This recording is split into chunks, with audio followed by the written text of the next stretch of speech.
Hey guys, how are you all doing? Hope you're all happy this Wednesday. It's John with you, Mad Irishman again, and he's got an update. Yep, it's the first update of my Panzer Biff wagon, 3 Ausf J with Scherzen. That's what I'm calling it. I don't want anybody to come back and say it's not Biff wagon. Biff wagon is fine because my model. That's what I call it. And anyway, lads.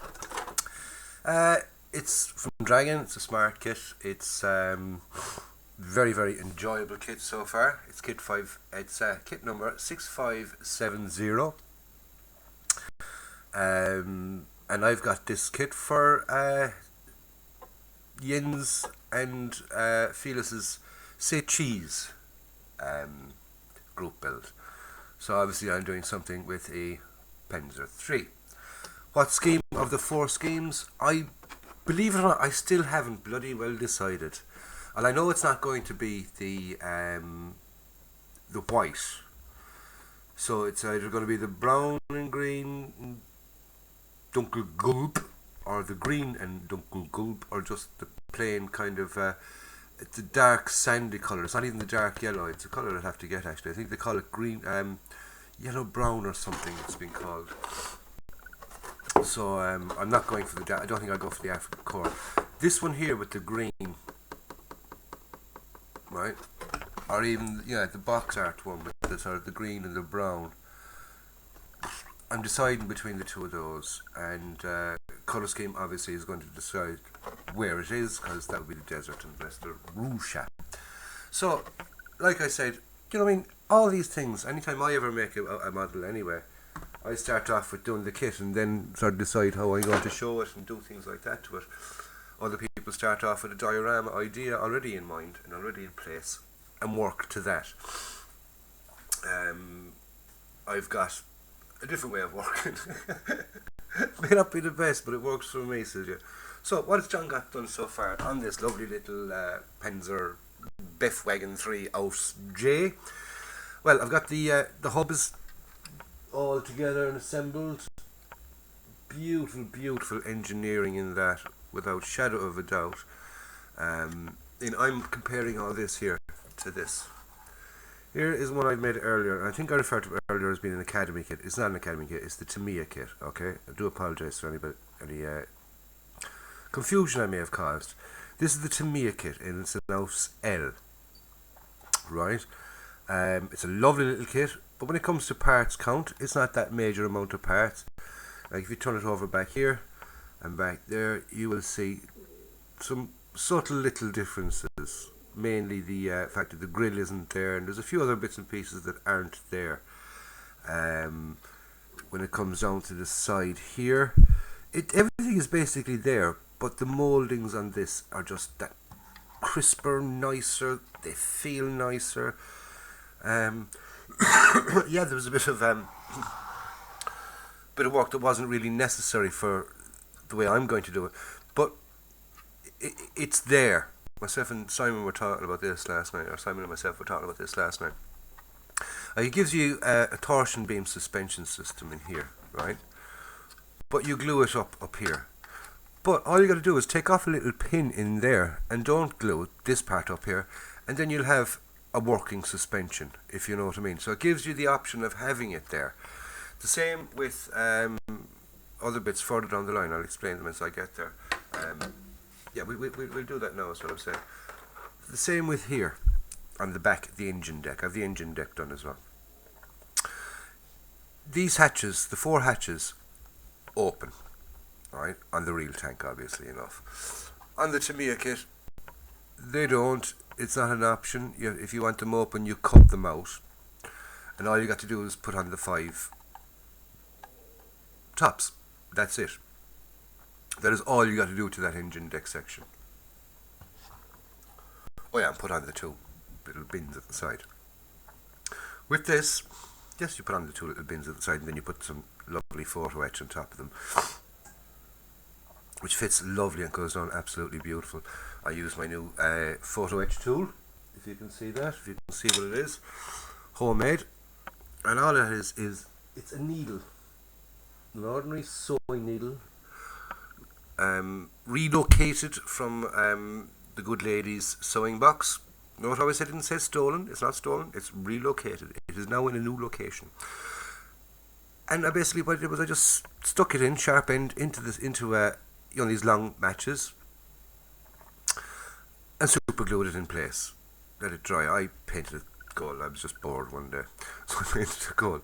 And basically what that does, because it's a needle, it's got that little eye at the top where you put the thread through. And it's got a kind of a fluting into that, so it's grooved into that. Okay? So when you dip it into your super glue, that little eye collects a little globule. When you touch it off something, that little globule transfers down to the thing. It's absolutely brilliant. It really, really is. When you finish using it, then it gets a bit clogged with the glue. Rub of a lighter, wipe it off. It's absolutely perfect. It's brilliant. And if it breaks, I can go make another one for nothing, really. Because the needles are there. You're going to have needles around your house and things like that. Right. But as I was saying about this here, you got each of these little hatches will open. I'll use this as a pointer. Each of these little hatches will open. But also, you've got to put one side. I mean, the hatch comes as a bare square, and you come with one side of the hinges. You got to put the other side on. Got all these little hooks and things. They have to go on as separate items. And these hatches themselves, even though it gives them that you put it closed, because it doesn't give an interior engine. If you wanted to get an interior engine, or you were good enough to build an interior engine, scratch build it, you can have these hatches open, because they are so detailed on the inside that all the detail is there for them, even right down to the shape, the inside shape of these hatch covers. So if you did have them open, you could see the lip around them and everything else. So everything is there. Yeah, okay, if you're not going to have them open, then you don't need all this. But it's there if you want to have them open, and it's fabulous. And as well, in the detail of putting these on, there's sort of there's 3 pieces to each of those little covers. It's time consuming, it's tedious, but I'll tell you, you don't go off and get one of these type kits and say, I want to build it overnight. This is one of these kits for taking your time, and I'm enjoying it. I'm taking my time in it, and I'm really, really am enjoying it, as I really am. Here's one of the fenders, whatever you want to call them. This is one for it's one for one of the sides. It's one for the other side. Tool clamps are absolutely beautifully, beautifully moulded on them. Compare them to, say, Tamiya ones, which is just, they kind of give you a blob, just a bare blob kind of covering it, whereas these have a nice little bit of detail to them. That's one of them. Here's the second one of those from the other side. Also, I've got the the spare wheels that pop onto there's 2 places there. There's one goes there and one goes there with the spare wheels. They're also there for that. There's that top section. I just have to put a couple of hooks onto that, and then I'm onto the front glacial plate. I have all the wheels. They're all done. They got to be put on sticks now soon for painting. And I left on the wheels I've left on are going to be sort of painted in situ. It's just much easier to paint them on the vehicle than it is to try and paint them off the vehicle and redo everything. The tracks I've then put together, very, very soft and rubbery, but they glue, and they glue quite strongly with just ordinary glue. I use super glue on my ones, but still they will work with ordinary glue. They really, really will, and they're quite good. So that's the track sleds. Yeah, I suppose you could go off and buy aftermarkets, but I don't see the point, to be quite honest with you. I do not see the point. If the tracks you get with the kit are good enough, then I don't buy. I don't even think about aftermarket. If they're nasty, then I'll start thinking about aftermarket. But I haven't got down that line yet, and hopefully I won't have to for some many time to come. Also, figures for this. Like I said, even though I haven't figured out exactly how the die is going to be, I have figured out the figures and what the figures are going to be doing with the tank. I'm using some previously used figures. So to do it properly, I felt that if I'm going to use previously used figures, I've got to repaint them, at least. So I've stripped them. They're all now stripped and ready for painting. For stripping, I just use isopropyl alcohol and soak them in the alcohol for a couple of minutes, and then just clean them off and wash them off and things like that. So they're cleaned off. They're not super cleaned off, but they'll do. They're grand. They're down to their original plastic anyway, so they have to be repainted for that. And for a cameraman, couldn't find a cameraman anywhere that will suit me, that will do the thing.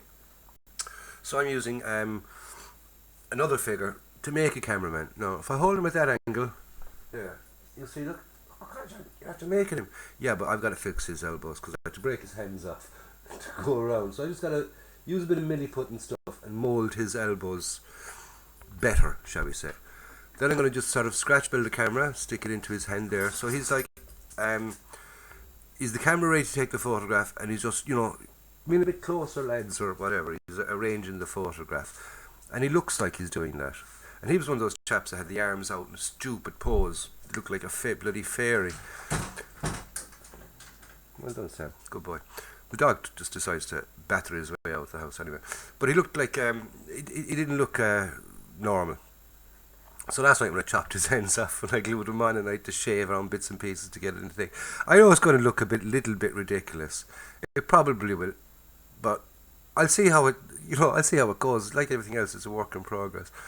But yeah, it might just do what I wanted to do. We'll see. If not, it's a case of back to the drawing board. You know what I mean, and try and find somebody taking a photograph. And that would be basically the crew of the Panzer tree taking a photograph. Or, what the scene will be. I have something in mind that's kind of a bit tongue-in-cheek that I might go for. Otherwise, I don't know. Like I said, watch this space. Watch this space for further updates. So, lads, that's my first update of this lovely dragon kit. My first time ever doing a dragon kit. I do see the point in them. Yeah. If you want to get a kit and you want to build it fast, get it painted, buy a Tamiya kit, buy an Academy kit, or buy Zvezda, the cheaper brands that have all this stuff molded on. If you're into a kind of a technical challenge and you enjoy the fiddliness and the build side of it, yeah, then a dragon kit is absolutely perfect for that. By the time it's all painted up, it might look, when I have it painted up, I'm going to put it side by side with that one. And I'd say you'd be kind of hard pressed to find major differences, because a lot of these little things would be, filled in, covered up, stuff like that. So we'll see how it goes. Like I'm saying, like that, you'll end up with a similar product at the end of the day. I don't know. I might end up with something like that's. It's a case of when that's painted up, you wouldn't even put that in the same room as it. I don't know. It's down to the thing. But with me, what I think with the dragon kits, it's all in the build. And if you're into the fiddly little bits in the build, then dragon kit, excellent. I'll shut up now and stop rambling, annoying you. Hope you enjoyed the rest of your lovely Wednesday or Thursday, whichever day it is you're watching this thing. I'm signing off now, and I'll get back stuck into. I've loads of work to do. So lads, don't forget, like and subscribe if you haven't already subscribed to the channel. Please do so. Don't forget, hit that like button. I do like the likes. Dislike if you want. That's your prerogative. If you have something to say, stick it in the comments box below, and I'll any questions or anything like that. I always answer them. So until the next time, lads, this is John Moore, leaving you with the bits and pieces of a Panzer 3. Catch you up next time, guys. Stay safe, and don't forget, go out and buy a kit, build it, and enjoy it.